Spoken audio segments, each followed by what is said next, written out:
How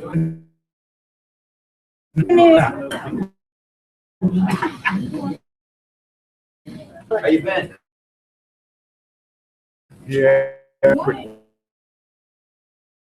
Yeah.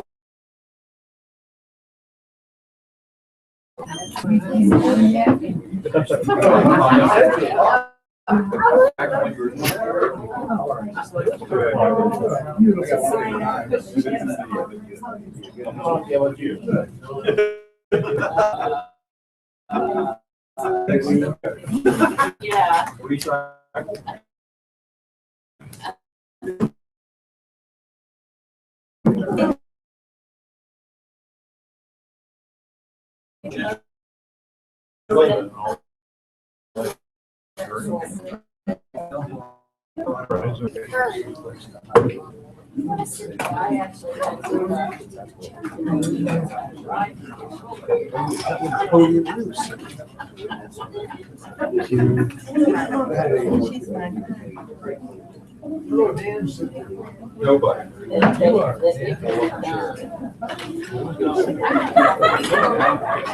Yeah.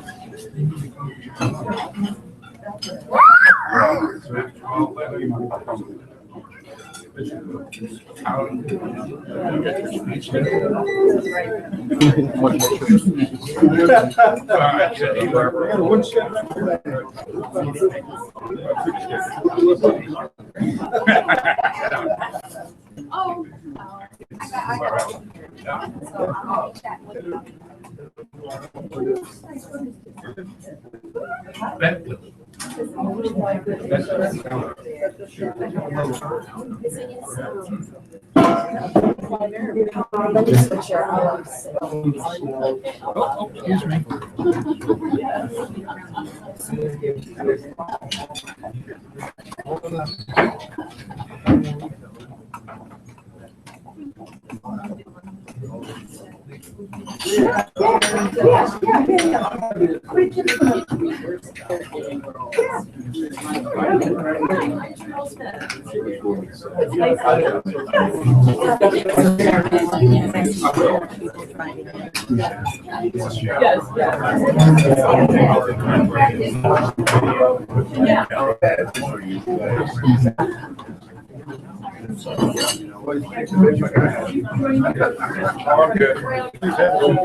Oh, thank you. Thank you.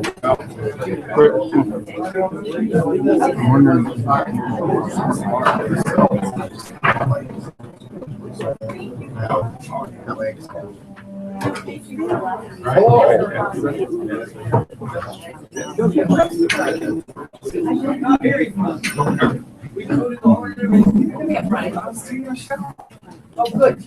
Finally.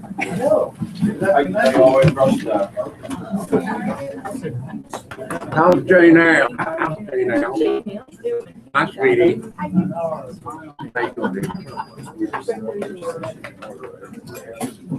Not bad.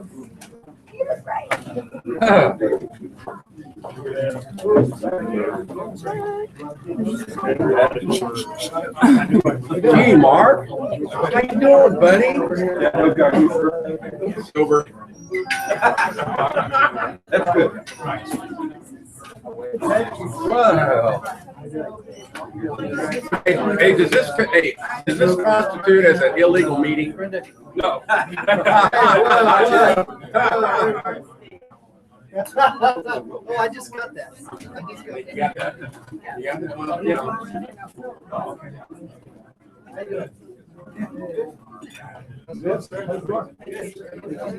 Yeah. There's something I gotta watch out for.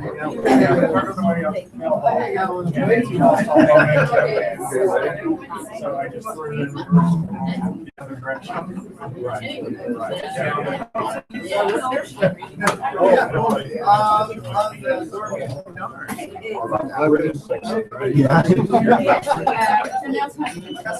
Okay. Who are you? Oh, okay.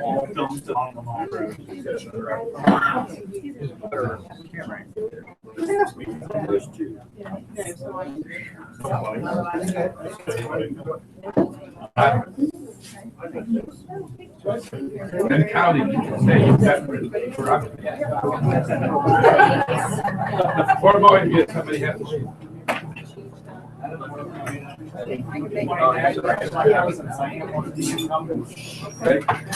All right, ladies and gentlemen, we want to get this gathering started here. Somewhat on time.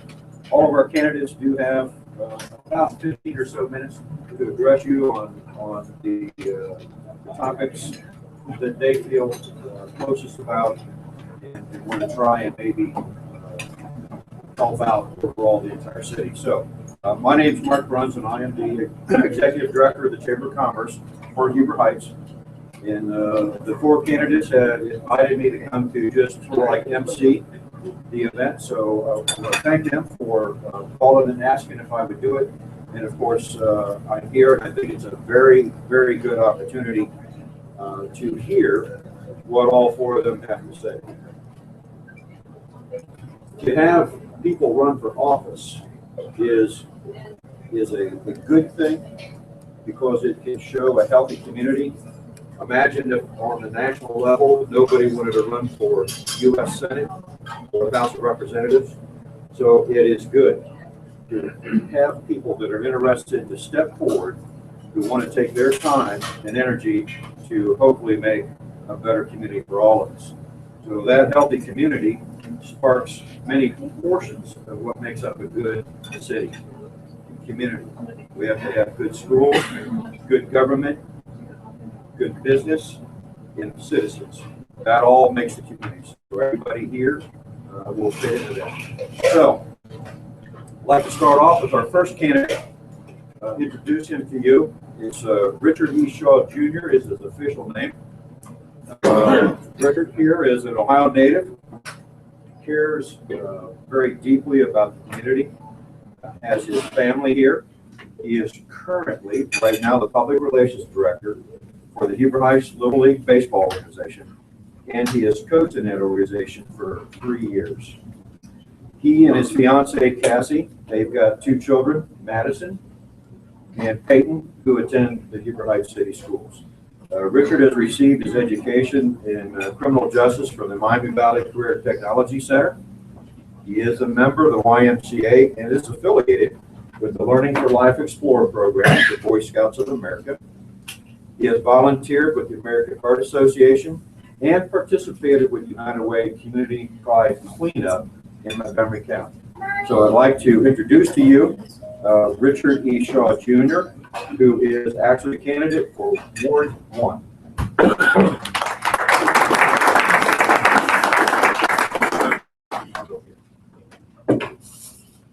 Good afternoon, everyone. Thank you for braving the cold, snowy weather to come out with us today. And what makes this great as well is not only do we have the folks here at the Heights Cafe, and I want to thank them as well today for their generosity and hosting this event. And Mark Bruns, the Executive Director of the Chamber of Commerce, for coming out with us today as well. Not only do we have folks here in the room as well, but we're also live streaming this online to many, many folks throughout the city. So this is something excellent that's going to get us out there with the community as well. With the support of my family, my friends, and the great citizens of Huber Heights, I'm standing here today to officially announce my candidacy for the Huber Heights City Council Ward 1 seat. I'm running for City Council for 3 reasons. Number 1 is to improve transparency between our city and the citizens it serves. Number 2, the accountability for the actions and decisions our city is, the governing body is making on our behalf. And 3, which I find the most important, is pride. Huber Heights population has been diminishing since 1990, and our city sign says, "Come grow with us." So let's bring the pride back and make our city a shining example in Montgomery County and the state of Ohio. I support investing within the community, its future, and making smart fiscal decisions. This election is about the future of our community and the next generation. Leadership cannot be measured at the poll. It can't be measured even at the result of an election. It can only be truly seen through the action and results of the leadership of that individual. What is important is a victory for the citizens of Huber Heights. We must unite our great city of Huber Heights together and become one and work as a team. We need to keep our community moving forward and become a beacon of leadership, not only within our county, but within our state as well.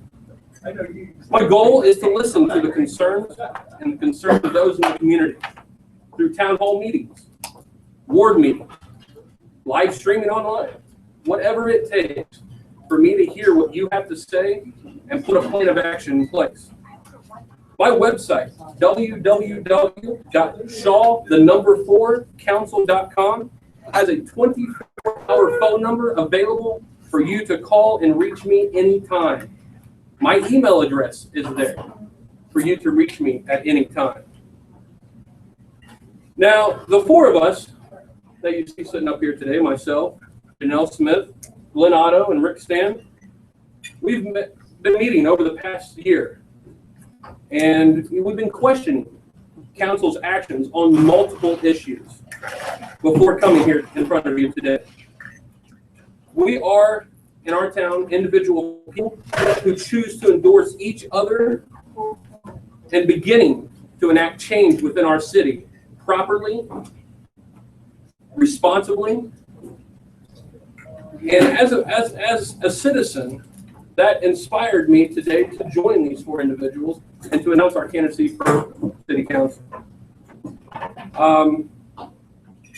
Council last year, they sit there and they said, well, if you're not for our plans of the city, you weren't a part of Huber Heights. Well, ladies and gentlemen, what you see in front of you today is Team Huber. We are a part of the city, and we are a team, and we are here for the citizens of Huber Heights. Again, my name is Richard Shaw, and with Team Huber, I am seeking your vote for City Council this November. Thank you.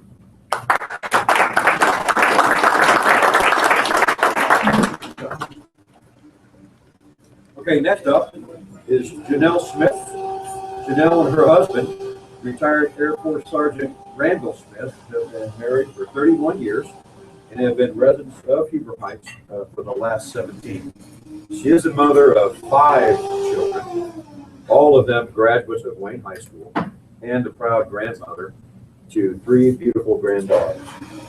Janelle has been a lifelong volunteer, beginning as a youth volunteer at the Indiana State Veterans Home and continued throughout her husband's military career. She was a director of volunteer services for the Airmen and Family Readiness Center in Angelic Air Base, Turkey, earning several awards for her accomplishments there. She was a member of the Junior League of Panama City and the treasurer of the Tyndall Air Force Base NCO Wives Club in Florida. She's been a Girl Scout leader, a team mom, and chairman of numerous fundraising committees. Throughout the many years of living in various diverse locations around the globe, Janelle has been also a home-based business owner, and she is also a member of the Chamber of Commerce here in Huber. She majored in business management through the University of Maryland, and she has a strong background in retail and restaurant management. Currently, Janelle serves our community as a volunteer in the Victim Witness Division of the Montgomery County Prosecutor's Office and the Huber Heights Fish Food Pantry. She is a captain in the Huber Heights Neighborhood Watch program and is currently attending classes for the Huber Heights Citizens Police Academy. Janelle and her entire family are charter members of the Huber Heights YMCA. As Mrs. Montgomery County in 1999, Janelle was an honorary member of the Dayton Chamber of Commerce and most recently became a member of the Huber Heights Chamber of Commerce. Thank you, Howard. It is now my pleasure to introduce Mrs. Janelle Smith. She's running for our City Council Ward number 2. Thank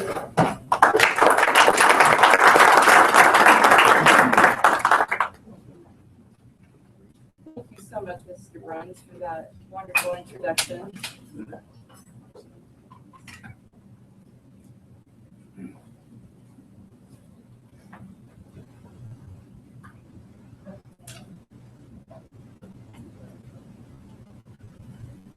You know, many people have asked me throughout the community, why would you want to run for city council?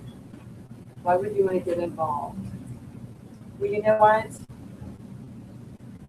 I believe in this community, and I am here to serve you and to listen to your voice and take those ideas and those opinions that all of you give me, and I will work for the best of your interest when it comes time to voting on something on council.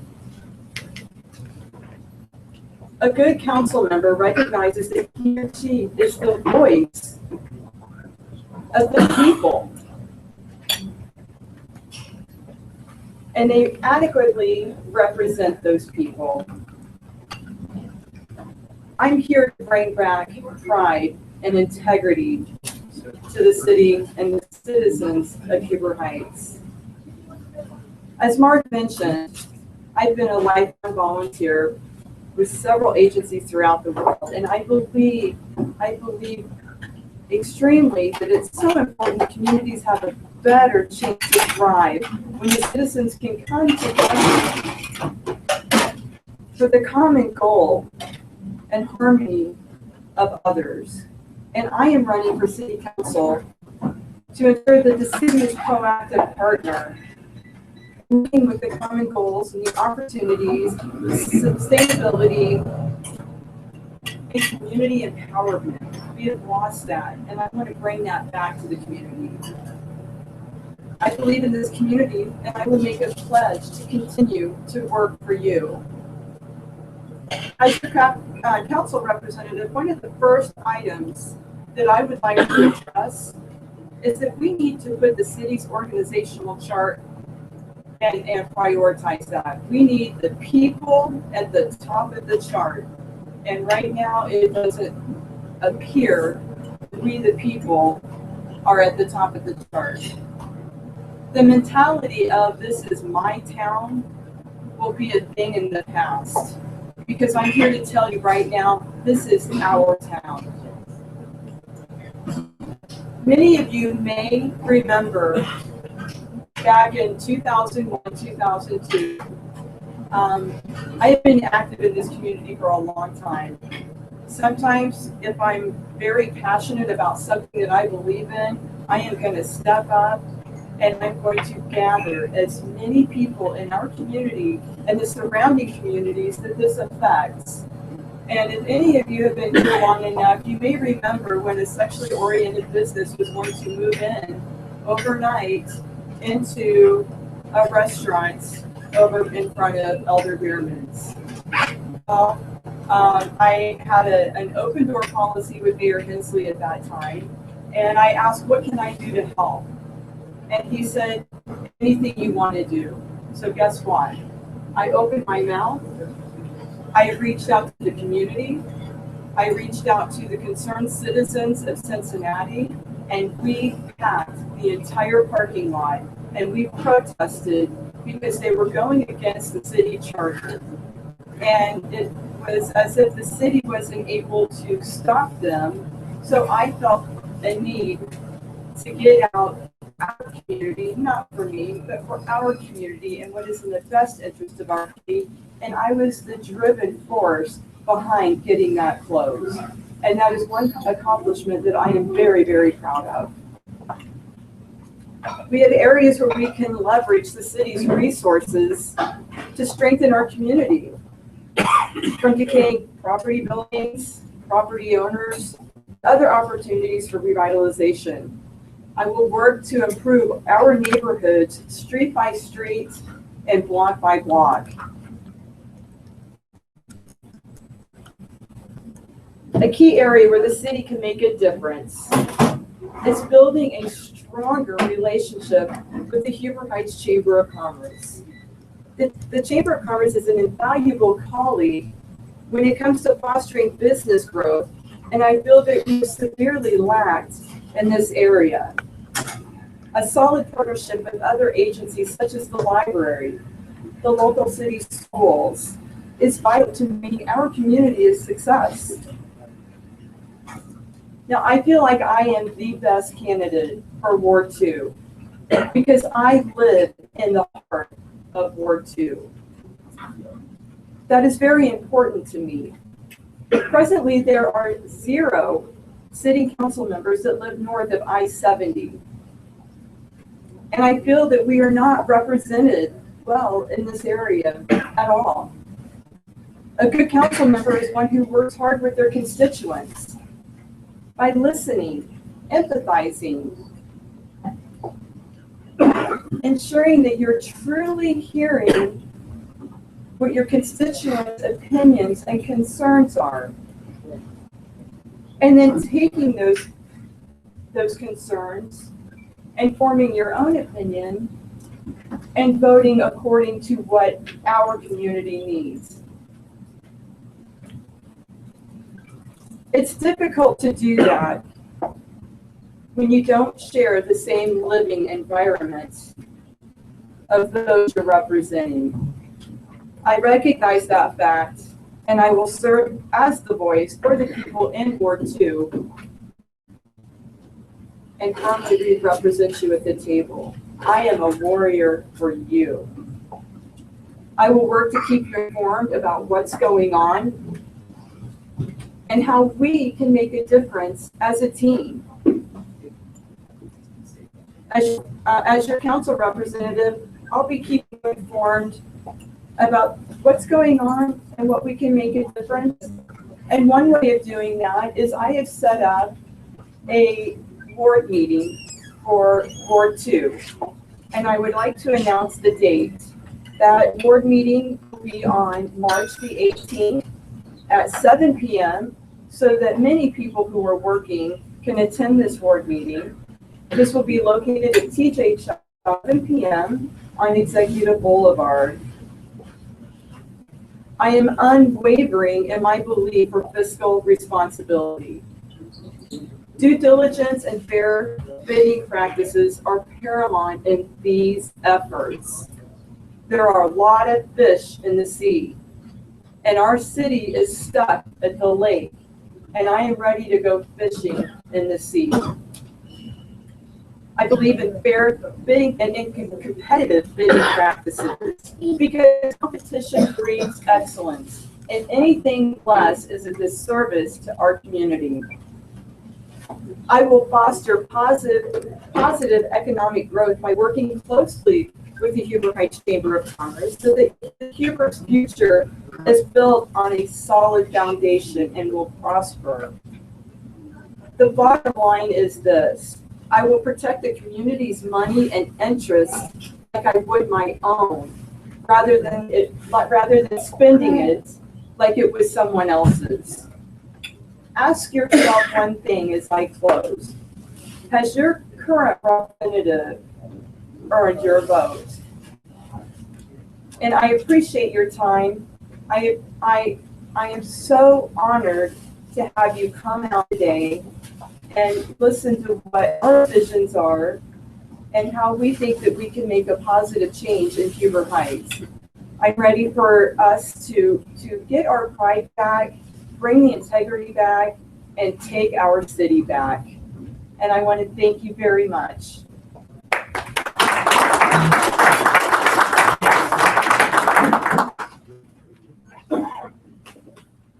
Okay, next up is Mr. Rick Stan.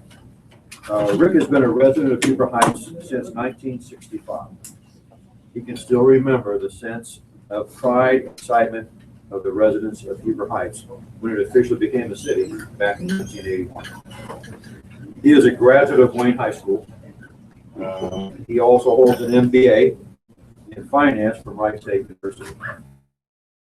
Financial area with several large state companies for 20 plus years.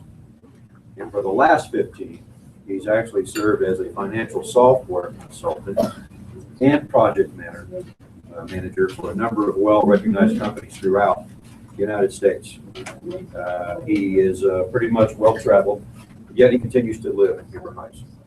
He has served voluntarily as a vice president of council for a Huber Heights church. and he has also served voluntarily as a member of the University of Dayton MIS Advisory Council for the School of Business. He and his wife, Melinda, have been married for 36 years. They have raised and rescued Labrador retrievers since 1991 and have made the dogs part of his family. So, introduced to you for candidate for Ward 6, Mr. Rick Stain.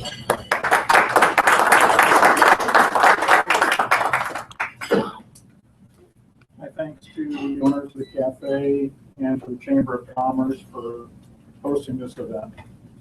I'd like to spend a minute or so sharing with you why I decided to run for office.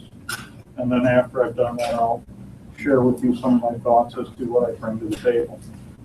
I was having a conversation with my wife a couple months ago, and she said, "Why are you doing this? It's going to be a lot of work. It's going to be some frustration. You don't own any land other than the land that your house sits on. You don't own any businesses or have any business interests in Beaver Heights, so what do you get out of this?" And I said, precisely, that's the point. I'm not here to get anything out of this for me. I'm here to derive benefit and help the citizens of Beaver Heights get a better community.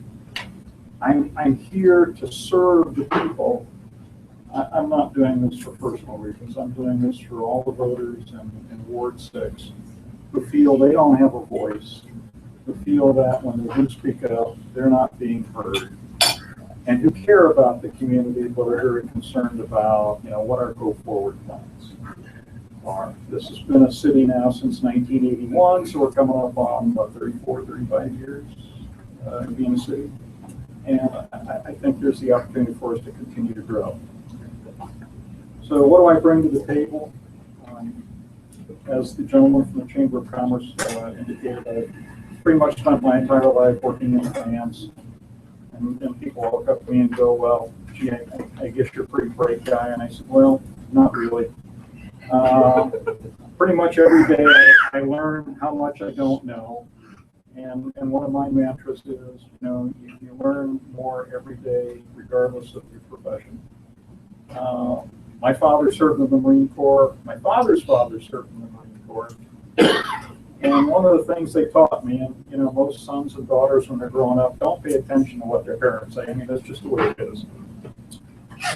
But one of the things I remember is that he always would tell me, if it's worth doing, it's worth doing right. And I feel there are some things, quite frankly, in this city that we can do better than what we've done so far. I think, first of all, that our tax dollars that you give the city need to work as hard as you do. All of us work very hard. We pay our taxes religiously, and we labor over decisions as to how we spend that money. I think that those of us on council need to share that same attitude and not automatically approve every request for spending. A lot of us worry about debt. I think we should worry about debt for the city of Beaver Heights. We have racked up tens of millions of dollars in debt since roughly 2004. And that's creating a burden going forward for probably 10, 20 years. Money that could have been spent on a facility improvements for the seniors, money that could have been spent on the parks, money that could have been spent on roads, on a variety of purposes. So what I hope to do for the community going forward, again, because I'm here to serve you, and I need you to remind me on a regular basis that the reason I'm here is to listen to you and to serve you. That is my job. But going forward, I hope to use the benefit of my considerable financial expertise to help the city make better long-term financial and business decisions so that we can continue to grow into the future. I was going to bring my Labrador retriever with me, but he would have spent the entire time visiting everybody in the room, and you would have been watching the lab instead of me. So I said, no, can't bring my laboratory. So that's really all I have to say this afternoon. Again, I'm grateful that I have been given this opportunity by the people who signed the petition for me to become eligible to run. I owe them a debt of gratitude for having the confidence that I would do the right things for the city of Beaver Heights. Thank you.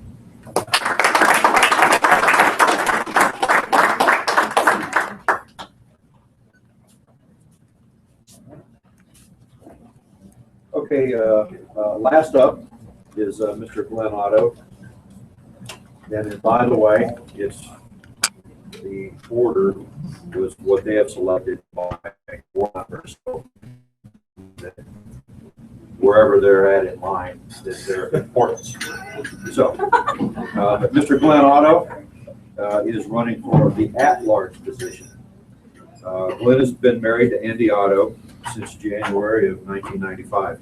Andy has been involved in such organizations as the Every Warrior Place, the American Cancer Society's Relay for Life.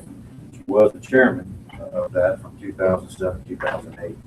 Secretary for the PTO Valley Forge Elementary School, Small Business Coalition, and has active participation with the Chamber Wings Group. Glenn and Andy have enjoyed raising 3 sons, Corey, who is a graduate of Wayne, Chris, also a graduate of Wayne, and Alex attend Wayne High School, where they all remain and attain GPAs extremely high. So they participated in the sports, including varsity football and track. Glenn actually is a graduate of Beaver Creek High School and has pursued engineering and visual communication studies at Wright State University and Sinclair Community College. Glenn has received his military training in electronics at the Ordnance Missile Recognition Center in Redstone Arsenal in Alabama. Glenn and Andy both have operated an insurance agency here in Beaver Heights since 1999. Over the years, they've transitioned from operating a captive agency with American Family to actually operating an insurance franchise to their current position of operating an independent agency. They offer a very assorted list of company options, which obviously has served our community here through their business. Glenn believes that community involvement is one of the most important civic duties that one can engage in. And he has served in the city of Beaver Heights as a member of the Ordinance Review Commission and currently serves on the Board of Zoning Appeals. He was a founding member and held the co-chair seat for the Beaver Heights Community Event Foundation, which organized the Beaver Heights Parade and Picnic over the Labor Day weekend back in 2007, and is an active member of the Beaver Heights Chamber of Commerce. Thank you. Glenn has also been active with youth sports within the Beaver Heights area. He has served as the A board member with the public relations representative and vice president seats of the Brick City Baseball. He has coached with the Wayne Pee Wee Football Association and the Beaver Heights Little League. Wayne Wrestling, so he's very active with the schools. He also was a coach with the 8th grade Beaver Heights City Schools baseball team. He also is active with the Dayton area baseball club. Glenn has received many awards through the community service work and his military service. He is most proud of the 2005 Ed Hart Memorial Award, which he received from the Beaver Heights Chamber of Commerce back in 2005. Glenn had served with the United States Army from June of 1986 until May of 1991. His duty assignments included Redstone Arsenal in Huntsville, Alabama, If you live down there, it's called Huntsville. 11th Air Defense Artillery Brigade at Fort Bliss, Texas, and the 8th Infantry Division in Mainz, Germany. So I'd like to introduce to you Mr. Glenn Otto, who is running at large.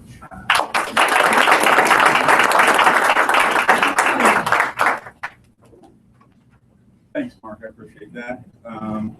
Thank you to Jeff and the restaurant for having us today and hosting this for us. I appreciate that. And thank you all for coming out. And those of you who are on our live feed, thank you for tuning in. As Mark has already told you, my name is Glenn Otto, and I'm running for the at-large council seat.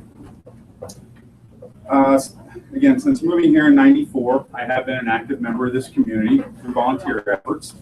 As Mark said, I served our city as the vice chairman of the Ordinance Review Commission in 2010, and I currently serve as a member of the Board of Zoning Appeals with the city as well. Spent many years coaching youth sports throughout Huber Heights, working to build young men and women of our community into team players who will someday benefit our community. I volunteered my time with many nonprofit organizations as well, such as the Chamber of Commerce and Every Warrior Plays program at the high school. My wife and I have even gone as far, as Mark said, as personally financing and organizing a parade in 2007 for the city when no one else would. We just felt it was that important to have that community involvement. That has been my passion since I've lived in Huber Heights. That passion for the community of Huber Heights is why my wife and I decided to maintain our business here in Huber Heights and raise our children in Huber Heights as well. Over the past few years, my passion for this community has grown even more. But my concern has grown as well. Huber Heights is the third largest city in one of the largest counties in the state of Ohio. It is important that we have solid leadership guiding our community. The current office holders have shown that their concerns are less people motivated than politically motivated. They also raised some concerns about their ability to lead our city. We've seen spending on multi-million-dollar projects around our city that no one asked for. Quite frankly, we weren't allowed our input. We have seen our council become disconnected with the public and even go as far as publicly lashing out when questioned. Our own duly elected mayor cannot even voice his own opinions without being attacked. I would like to see more conversation take place within our community, and I'd like to see its representatives engage with our everyday citizens.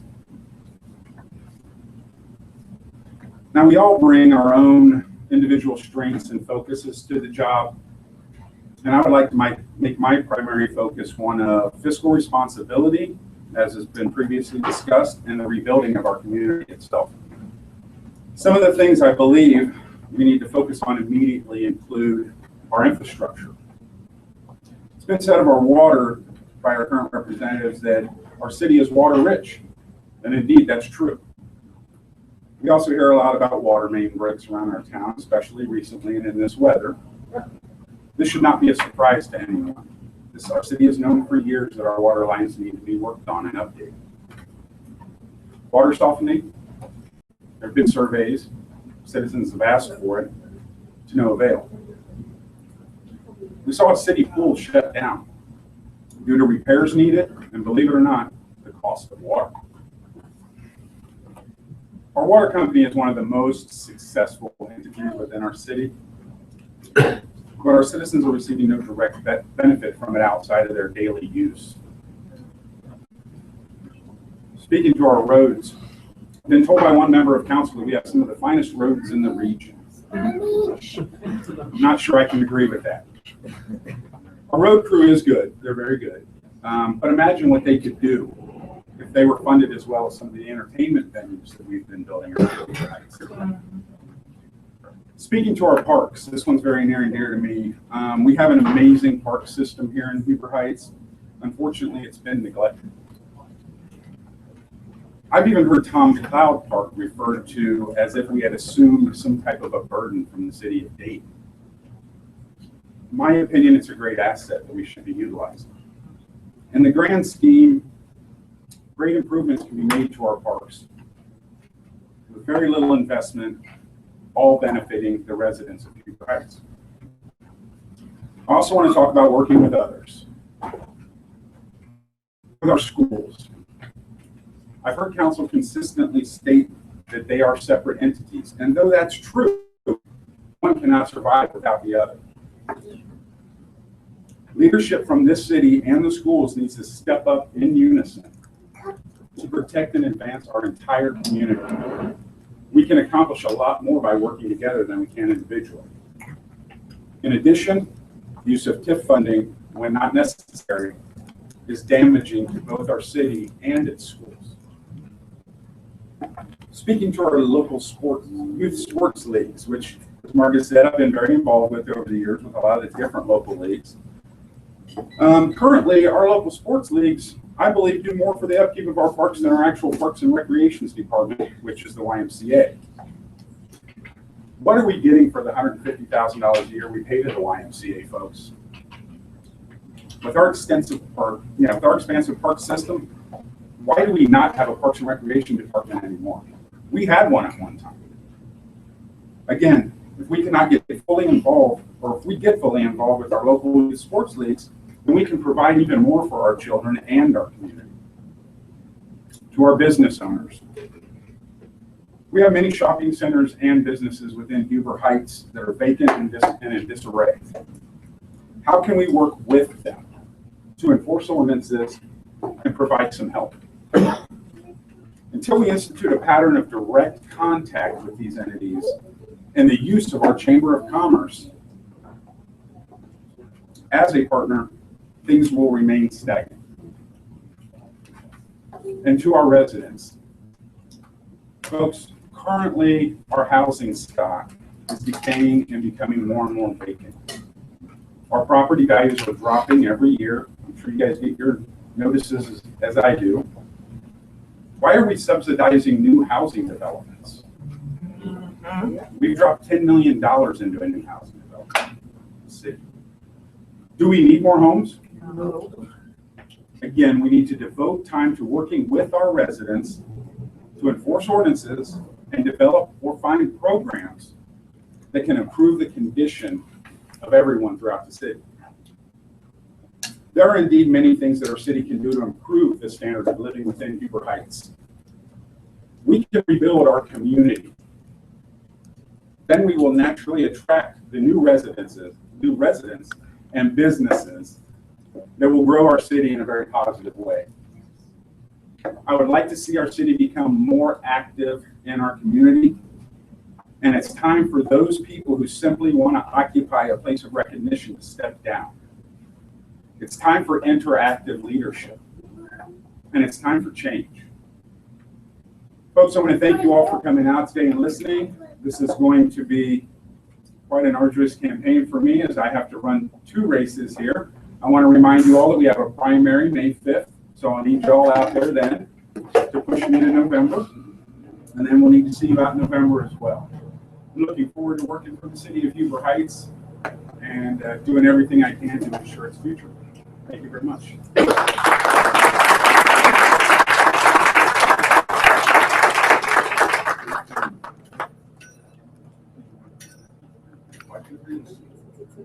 Okay. Yeah, hey, I think we're intimate enough here that we can go ahead and open this up to any kind of questions y'all would like to ask. If you have any concerns, we'll do our level best to answer them. If we can't answer them exactly, I'll speak for myself, and I'm sure I speak for them when I say, well, at least be very honest with you and tell you what we can. That's fine. Yeah. As a long-term resident since 1971, I don't see much of communication between council and us. I don't see the evidence for it. The courier's about it, unless we get on some website. I can't get at their videotaping of their council meetings. It won't work on my computer.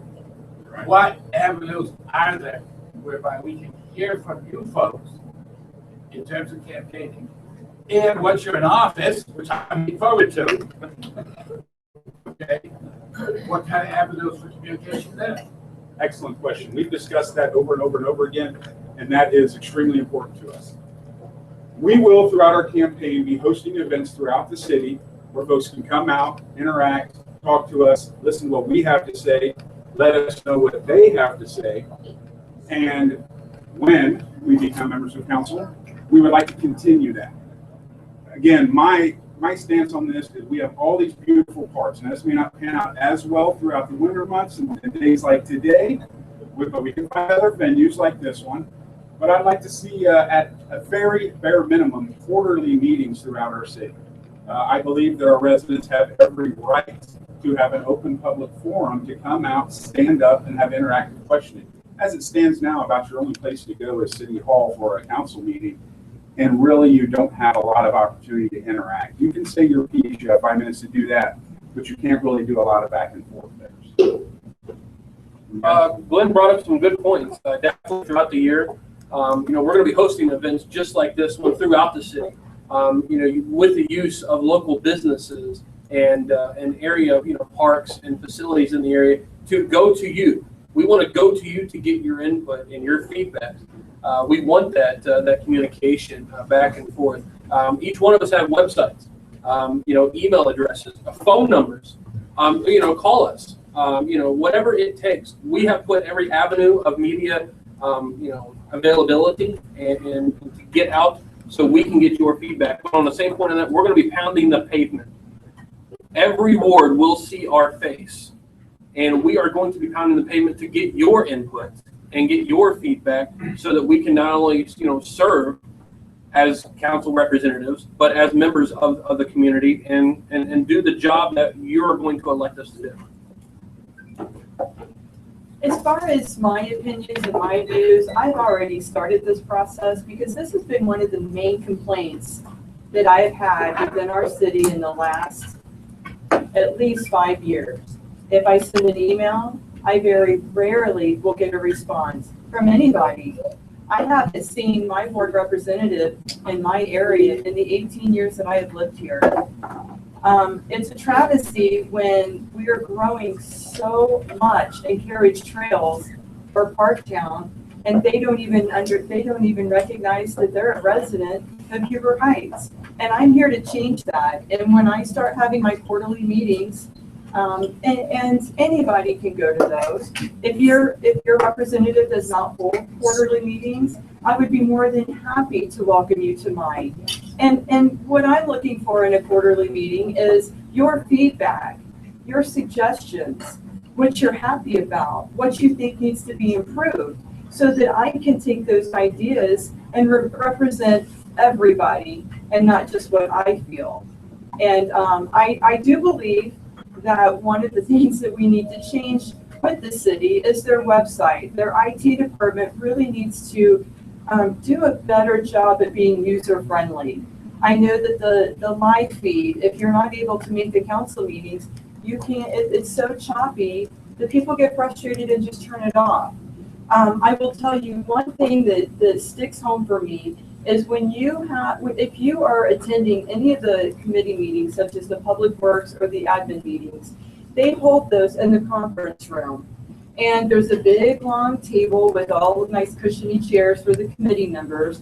But we as the taxpayers, we as the residents, if we want to go to this open forum meeting, there is not enough chairs. And so we are forced to sit on the floor. And not only that, but it becomes so crowded that it becomes a fire safety issue. And I've raised this concern before, and I'm concerned that our leadership doesn't have enough to stand up and say, we need to move this into the council room. And if there is a meeting there, maybe we can ask them to come, because there's only 2 people at the meeting at the last admin meeting. There was only 2 in the council room. And really, that should have been picked up and switched, because it's unwelcoming. And it kind of sends the message that, we don't really want you here. We want to sit at our cozy table and have a working committee meeting, but it gives the impression that we as the citizens are not welcome. And we should never have to sit on a floor. Never. And our safety should never ever be in jeopardy. And I know that the city does pride themselves with the safety of the residents, and I think they really should start with making sure that we are safe and not all the exits are blocked in these committee meetings. And I would like to see that. Just a couple of comments, and then I'll go on to the next question. That's a great question asked by the gentleman in the back of the room. A couple of responses. Number one is I think the most important thing that the citizens of this community can do is to vote for and put people in office who are here to serve you. That is the most important thing you can do. You've got to feel comfortable that the people that you're putting in office to represent you actually work for you, not for somebody else. My second reply to the question would be is that, quite frankly, I would also encourage people, despite the concerns about the floor space and the fire code, to periodically show up at council, because I think that council needs to get unvarnished feedback from the citizens of this community, because we're here because we know they're not listening. And we can solve it again in one of two ways. You can put people in office who can listen. And number two is that you can be a little bit more vocal in presenting your opinions. I have a question for you. Finance. Yes. How do you think you can get financial information truthfully when our current mayor can't get it? Well, that's another great question. Great question, Al. I'm probably one of the few people in the room when I go to a council meeting who can actually read the financial statements that the city publishes. City manager can't do it. Council members can't do it. So when I see financial information, I'm able to, with some effort, determine exactly what's going on and whether or not you're being given a sales reply or you're being given an answer that is convenient. In my job, folks that I work with respect me because I will tell them what I think, even if it's not good for me, simply because I think that the people that I work for, and that would be you, deserve to get honest, straight feedback. And that has not been the case on a number of occasions. I think that the one thing the city is doing a poor job on is presenting a full picture of their financial situation, not just a subset. We have in the city what's called fund-based accounting, which is a little complicated, which basically means you have money set aside for the police, money set aside for the fire, money set aside for the parks, money set aside for the administration, money set aside for emergencies, whatever. And we don't really have insight into, as a whole, how we're doing, because we can move money between the various buckets. So for them to come forward and cry foul that we're not doing well in one area doesn't necessarily mean we're not doing well in other areas. So, I know that might have been a little long-winded, but hopefully that answers your question. Your ears burning, Tom? Mr.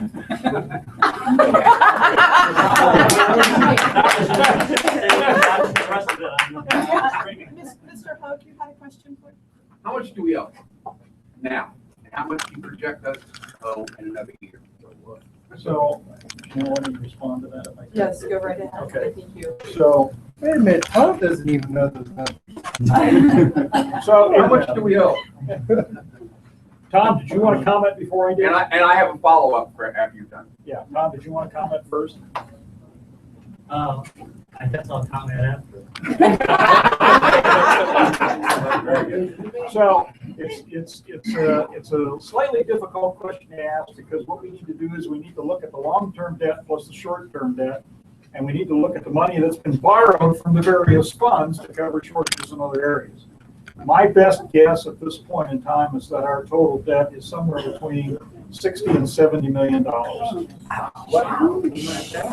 How much of that is being sold as well, the individuals, citizens don't have to pay it, businesses have to pay for it? So that would be the TIF financings, okay? The whole point behind the TIF financings, and by the way, that keeps going up every time I ask what the latest number is, but it's somewhere between 26 and $28 million of TIF debt.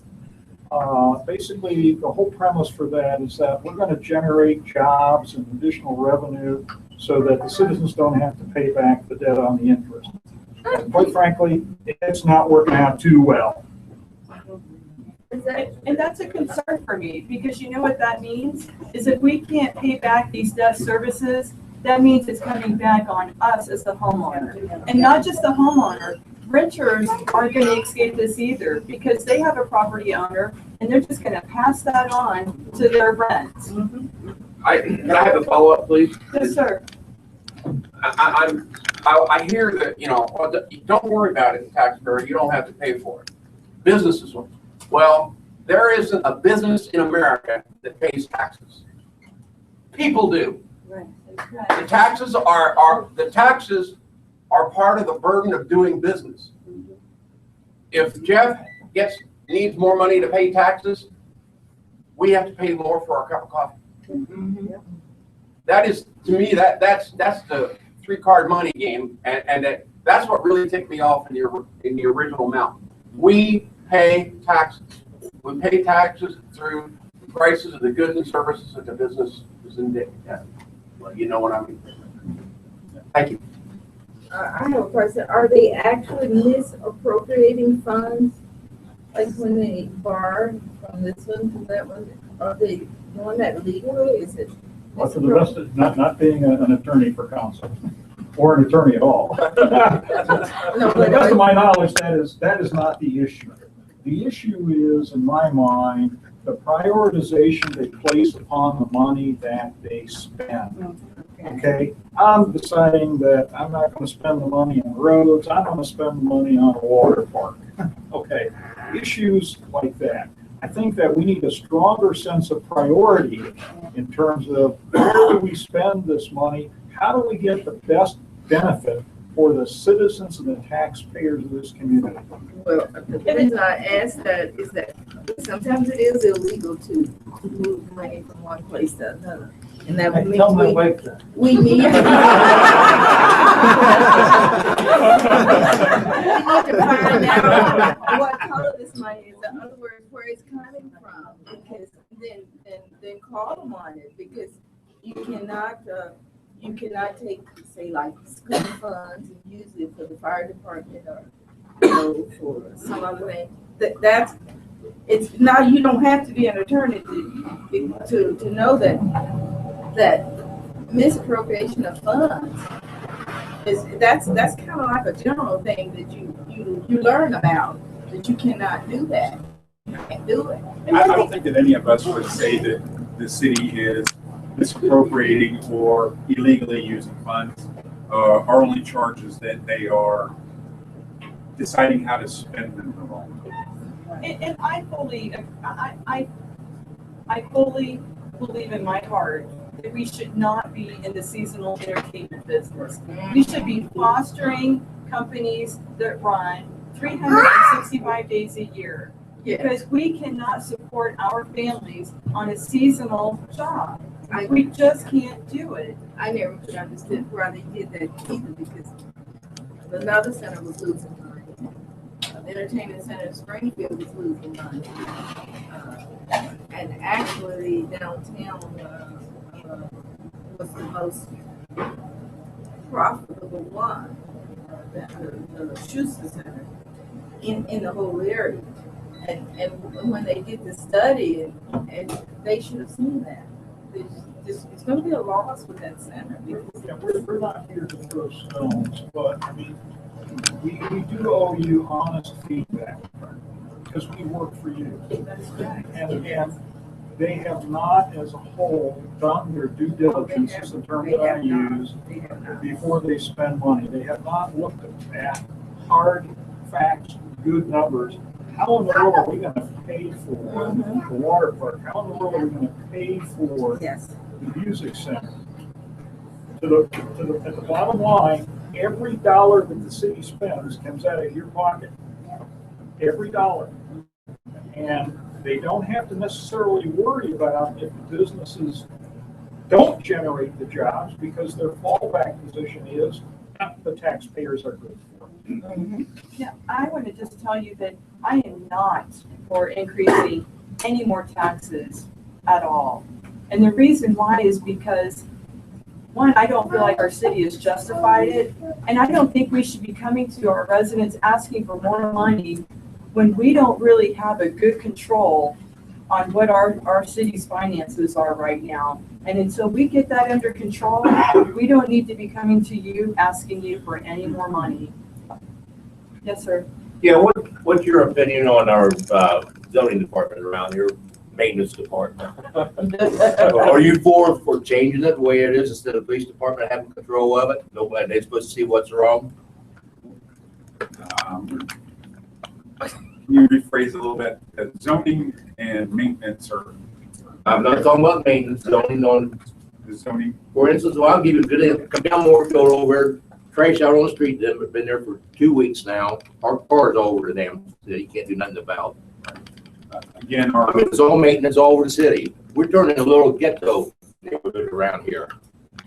our ordinance enforcement is very selective, and as it stands currently, most ordinances within our city are enforced based on reports. There's not any real active, again, it boils back down to active involvement within our city. There's, to the best of my knowledge, there's nobody going out to find these things. We used to have that. Them out. We did. Now it's become a matter of you see in your neighbor's yard, you call the city, they get a report, then they'll send somebody out. Otherwise, that's the only way something. And if I could just, add to what Glenn said, when you're in office for 30 years, you become complacent. Get them out of there. And that is the job of the voters, and that's what I'm asking you. Because, complacency doesn't do anything for us. And when you've been in that position for so long, you lose sight, you lose the vision of the whole purpose of why you were there. And I do believe that our zoning needs to enforce some of the blighted areas, and we need to work on revitalization. That needs to be one of our #1 goals. I may live up north, but I'm concerned about the whole city in general, and that means from Chambersburg south. And I would like to make sure that town center initiative comes, not just as talked about, but followed through, and actions happen. I want to see it accomplished, because we deserve nothing but the best, and we're not getting that. And to your point as well, again, we're going to be pounding the pavement throughout the year. My phone number is on my website. I'll be more than happy to give it to you afterwards. If you can't reach your current ward representative on issues that you have, call me. I'll come down there. I'll take the pictures and I'll bring them to City Hall. Yeah. Absolutely. Yeah. Yes. I like potholes. Right? Yeah. Yeah, you brought up the point that schools and the city have to be talking on a consistent basis, and that's overly true currently. I've seen, from my research, we haven't passed a school levy since 2007. So true. There's a problem when you have a school levy and fire and police on the same ballot. Yep. And you say, do I need fire or do I need schools? Do I need protection or do I need schools? Every other community that have put money into their schools have grown. I grew up here. I graduated in '93. We had the biggest school program in the whole area, and we were growing. We've gotten away from that. So how are we going to be able to talk and communicate to be able to bring school officials and the city back together? Because they're not talking. You're right. As it stands, and I don't think it will without new faces there. Yeah. I've attended school board meetings. I know Mr. Shaw has attended many more than I have, and has lots of. But right, when they put a kind of opposing levies out on a ballot, and people have to make a decision, folks will look at those things, and you'll notice that when up from the city, they'll never tell you, if you pass this, we're going to provide X, Y, and Z. You hear, if you don't pass this, you're going to lose X, Y, and Z. And typically, they focus on what? Police, fire, and they'll go as far as saying the secret one as well. Well, they know that when they focus on earned income tax, meaning only those who are actively drawing a paycheck are going to have to pay this, and they also know that a large portion of our voting population, thank you all very much, are our older people, that are many times retired. Of course, they're going to go with the one that's not going to cost. You know, you want to save these services and not take any money out of pocket, that's the one you go with. Of course, the schools are going to hit everybody that owns property, because that's the only way schools are funded. I think that's the funding method is a little improper in my opinion, but that's a different discussion. But no, my point being, I don't think they're attacking this issue properly when they come at me. Excuse me, they're not getting just what people earn. They're hitting retirement account holders and royalties, which we just paid on. Wow. Yes. Okay. You haven't touched Social Security yet. I was just referring to their literature. So. Now, I want to comment know real. what they paid. I got a question for Mr. Stan. Okay. Yes. Yeah. Don't just think council, also think schools, all right? We built new schools, 160 million or so. Back when money paid half, that means we as taxpayers owe about 80 million now. Am I close? I really don't know what that number is, so I can't comment, but you're right, we borrowed a lot of money. But it's roughly, I think, what the city owes. I think, okay. That's Right correct. up. That's correct. Just don't forget that, all right? I'm not talking about state or national debts, I'm talking about local. Well, an excellent point. Pretty much everything that we see in this community, we pay for. Yeah. And don't get me wrong, I supported building new schools. Yeah. Right. Okay, just don't forget that. One of the challenges that we do have with education in general within the state of Ohio is the manner by which it is funded. The Supreme Court of the state of Ohio, and Tyler, you might know this, I don't, but it might have been 10 years or so ago, did take the position. 20 now. 20? Okay, they took the position that they recognized that an unfair burden was being placed on the backs of property tax owners to fund the schools, but they elected to do nothing about it. So we have an administration in the state of Ohio who has been fairly active in not paying the fair share of education that they have in the past. They balance their budgets on the back end of the municipalities. So that puts us in a bind because the state's taking away money, and then what do we do to get it back? Go back to the taxpayers. I did have a conversation with Ms. Gilman. No. Probably a year or so ago, and I said, look, we all favor schools because it's a fundamental strength of any community. It's the backbone. I said, but your job is to go to the state and stand on the steps of the Capitol building if it's necessary and demand equitable funding for education, not just in Huber Heights, but in every community in the U.S. That's your job, and it's a really, really tough job. But I'm not running for office because this is an easy job. I would like to follow up on your question as far as how the city and schools can work together. And one thing that I have learned by talking to the residents of Huber Heights, a lot of people are on fixed incomes. And when the school and the cities are putting levies on the ballot at the same time, and then you have another one from Montgomery County, a lot of people have to choose which one is a priority. They have to choose between if they're going to have medicine or if they're going to have food. And one way that I think that they could maybe get away from that is to split up. If the school is going to have a levy on the ballot, then the city should back off and put one on the ballot later on. Yes. Because most people cannot pass all three levies at the same time. It's Well, overwhelming. one problem is that, okay, so you pass it one time and then another tax has another levy, but you're still paying, you end up paying it all anyway. Yeah. Yes, sir. My name's Brian Miller. I've already heard Tashana's point on parks. I'd like to get the rest of your opinion. Parks are very important for a healthy and growing community that provide, recreation for our youth. They also provide a place for our citizens to come and connect. What would the three of you like to see happen in our parks?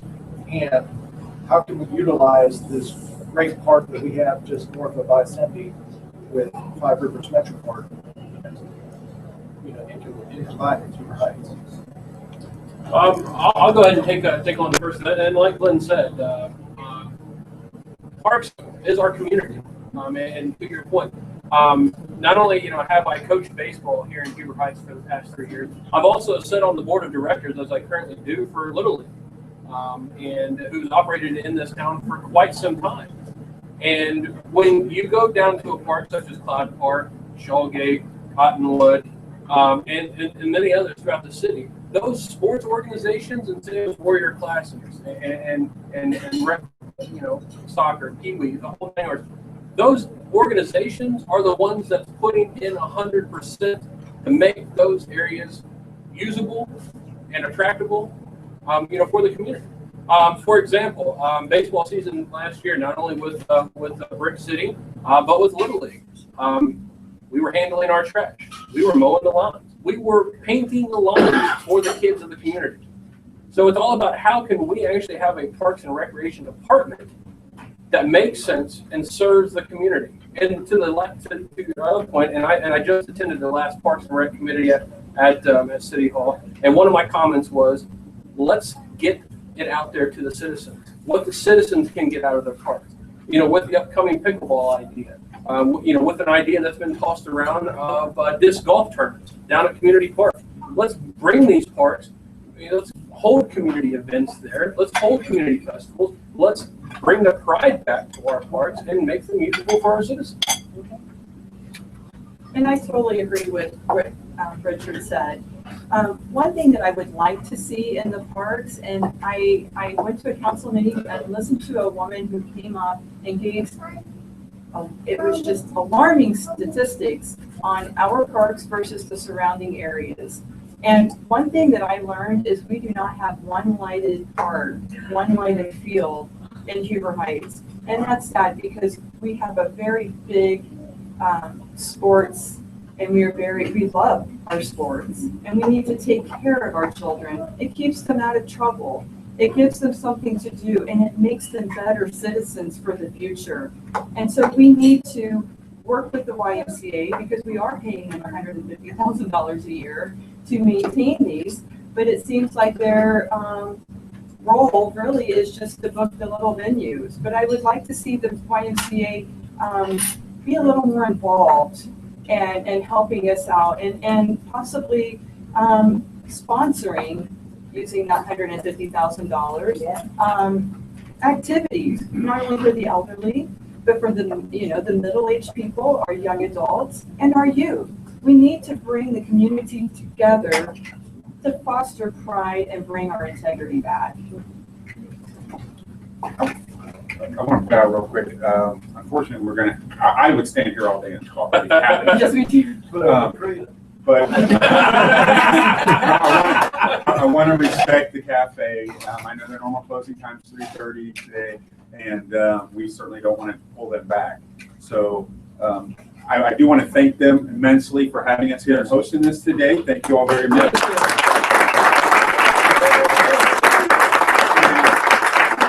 And I would especially like to thank Mr. Mark Bruns with our Chamber of Commerce for coming out today. So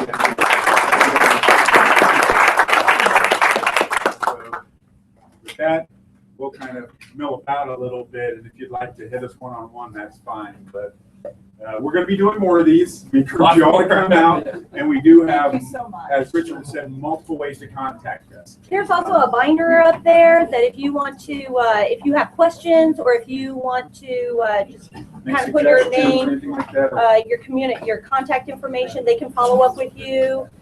You can, do coffee or, organize your own thing that they can come to. But there's a binder up there if you would like. I have bio information if you'd like it.